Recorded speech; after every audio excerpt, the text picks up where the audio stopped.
very good morning to you on Fellowship Day 184. Just reflecting on some interesting conversations from earlier this week, and one thing that's come up is the concept of my CV of failures. Now, this is something that I have had adjacent to my normal biography on my website for some time now. You can check it out at drmarcreed.com, dr-marc with a C -read, REID.com. So I have the CV and then the CV of failures.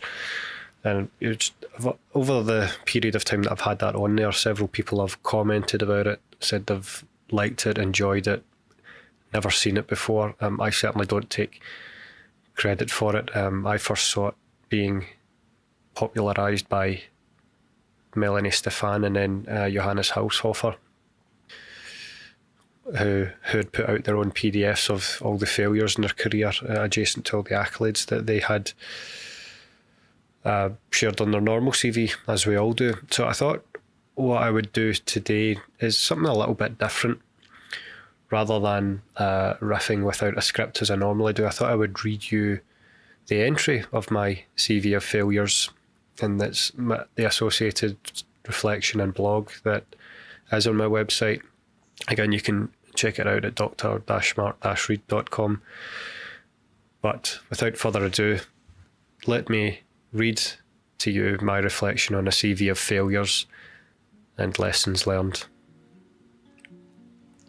A quote: "Try again, fail better."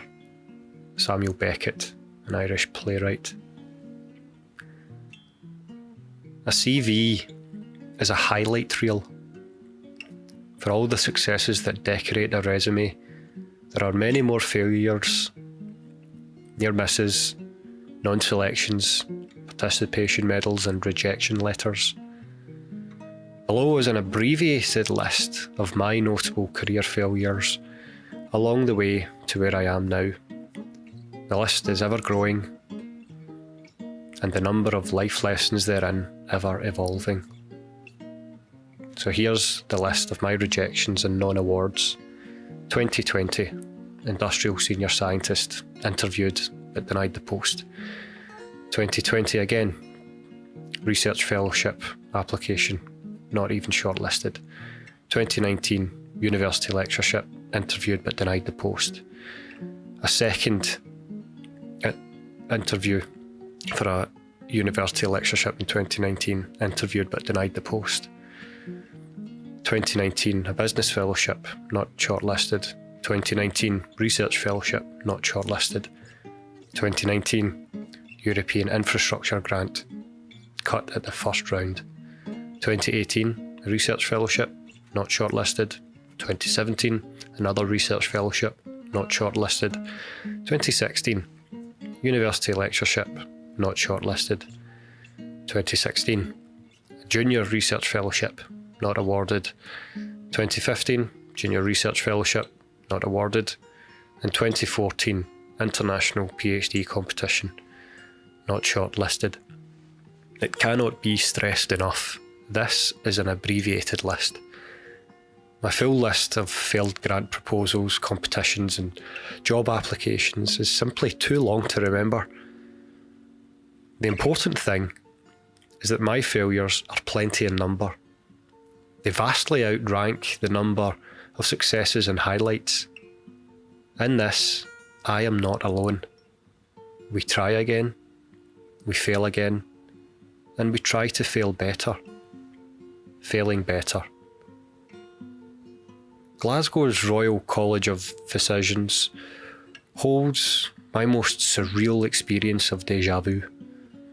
There, among the ancient books and the bronze busts, I had the privilege of speaking in front of a whole cohort of PhD students. The students were part of a select group of Scottish scholars, of whom I was an alumnus. Standing on the varnished stage, looking out in silence at the expectant crowd, I was thrust back into their position. My mind dragged my spirit from my body, back in time, to when I started my own PhD. Years before speaking to those PhD students in Glasgow, I was one. I had sat among similarly bright students, thinking about all their wonderful successes and expertise compared to my own. The self-imposed dread and pressure to succeed was deeply intimidating.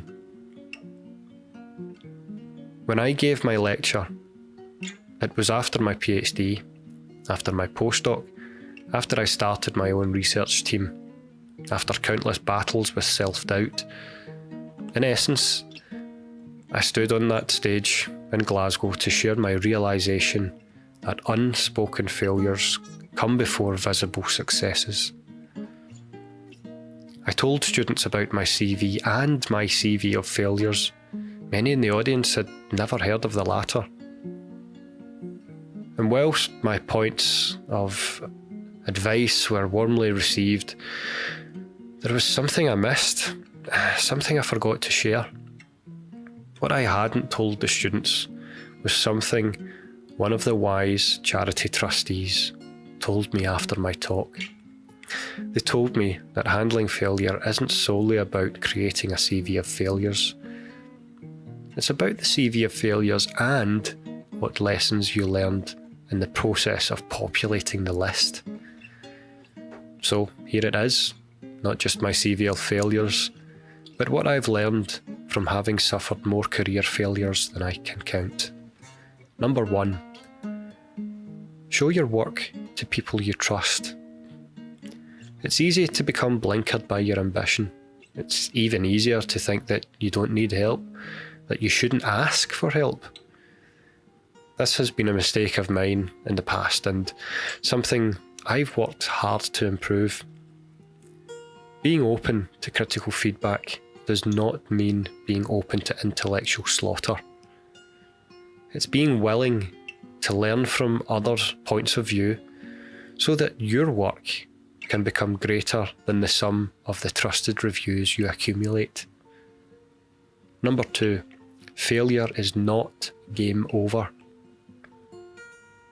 The moment the results came in, the moment you hear that you haven't made it, that you haven't been picked this time, that's when it hurts the most.